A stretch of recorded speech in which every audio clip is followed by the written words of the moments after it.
Since I was a teenager, I struggled with depression. I was diagnosed with clinical depression. The downslope, I would say, of my depression was in high school when my stepfather died. I ended up dropping out of high school.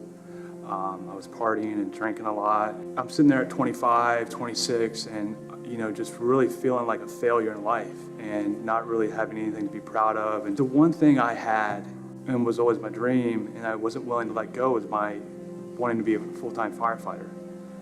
And I felt like that would give me some sort of accomplishment in life. It would finally bring me happiness to my life. I'm gonna be a firefighter, and I'm not gonna let anything stop me, because I've dealt with all these other failures. I'm not willing to quit on this.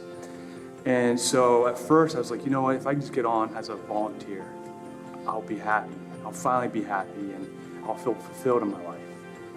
And so I became a volunteer, and I did that for a few years, and nothing really changed. I still felt miserable, and I felt sad and depressed. It became an obsession. I was so tired for so long of being sad and depressed, I became obsessed with it. And I was applying to hundreds of fire departments, out of state, out of country. I felt like that was my answer, and I had to get that, or I would just be miserable for the rest of my life. And so I did this for over 10 years, and nothing was panning out. And I remember sitting in my living room with Lindsay next to me. She's beautiful, and we're reading a book, and all three of my boys were sitting there and watching a movie, and we're had this brand new TV in this beautiful house, and I was just looking at them being like, man, this is so many people's dream, and here I am sitting here miserable. And I didn't know, I thought, if I can't find happiness in this area, in this, what is there? There is no happiness. And I went to a really dark place for a long time, but I continued to pursue firefighting, and finally I went and took this test, and I told myself, this is the last one. I can't do this anymore. And so I went to the fire department, I took the written test, I took the physical agility test, did really good. And as I was leaving, the captain ran out to me and said, hey man, we really like you. The chief really likes you. Are you willing to move? And I said, yeah. He goes, well, if you go in that interview and you tell him you're willing to move, he goes, you're hired. And man, I was on cloud 9. I was like, finally, and on my way home, I was just daydreaming. I'm like, this is gonna be my story to tell people, is that here I am, a guy who didn't give up on his dream and went after something for 10 years and never gave up, and a lot of guys have. And I finally made it. And then that following Sunday, I was in church. I was just thinking about that job and like how excited I was. And all of a sudden, I just heard God speak to me. And I literally looked up because I could hear it. And he said, I'm not gonna give you that job, and I never will.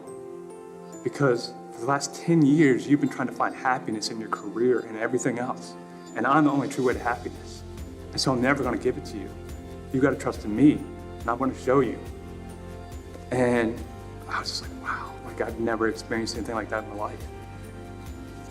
And when I walked out of church that day, it was like this giant weight just lifted off my shoulders.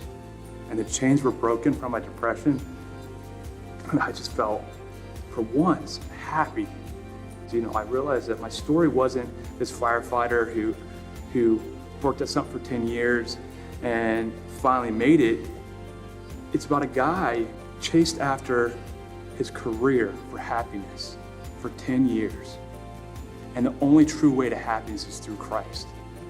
And the one thing that I thought was going to bring me the most joy brought me the most misery in my life.